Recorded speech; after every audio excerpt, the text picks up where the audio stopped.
Bienvenue à la SCEA Tessier. Je suis exploitant agricole sur la commune de la Bazoche, située en Eure-et-Loire, dans le Perche. Je suis associé unique sur la société.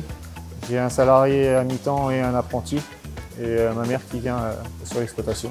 L'exploitation compte 175 hectares.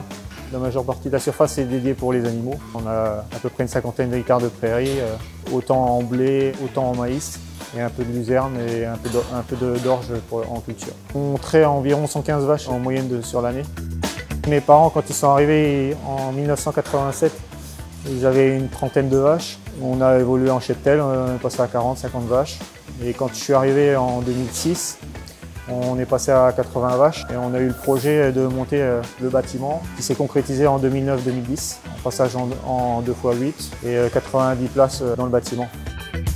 On a encore voulu évoluer, on est passé à une centaine de vaches, on est passé en logette en 2010, on est passé en robot en 2022 pour le départ à la retraite de mes parents, donc il fallait pallier un peu à la main d'œuvre pour avoir un peu moins d'efforts physiques à la traite.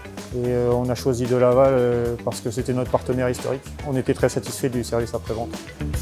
Aujourd'hui, on est équipé de 2 robots De Laval en V310 et on a le système De Laval Plus. Dans le V310, il y a le système repro que je trouvais très efficace et on a un meilleur suivi individuel des vaches. On contrôle plus facilement la production, on voit plus facilement les baisses ou l'augmentation des animaux. En ayant habitué les vaches au DAC pendant 3 semaines, on n'a passé que 2 nuits à s'occuper des vaches au robot et 90% du troupeau s'est habitué en l'espace de 2 mois. Et le matin sur Delpro, je vais regarder les courbes de production et aussi regarder les vaches en chaleur. De Laval Plus a aidé aussi pas mal pour la détection des maladies. On regarde tous les jours avec le MDI, ça nous aide à regarder les vaches potentiellement malades. Je fais tous les soins au robot. On ne fait aucun soin en cornadie ou derrière une barrière. C'est assez facile d'accès au niveau du robot. Et ce qui est appréciable des robots, c'est qu'elles soient traitées quartier par quartier. On a une meilleure qualité de traite.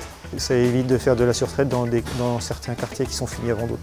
Ça arrive qu'on ait un animal en incomplète. C'est pas parce qu'elle est en incomplète qu'elle va faire une maladie. Aujourd'hui, l'objectif, c'est d'améliorer aussi la production des vaches. On espère gagner entre 500 et 1000 kg de lait par vache. En termes de repro, c'est encore améliorer l'IVV, tout en essayant de faire vieillir les vaches. Le prochain projet, c'est de changer de laiterie qui puisse nous allouer des volumes supplémentaires pour optimiser encore mieux les robots sans trop augmenter le nombre de vaches.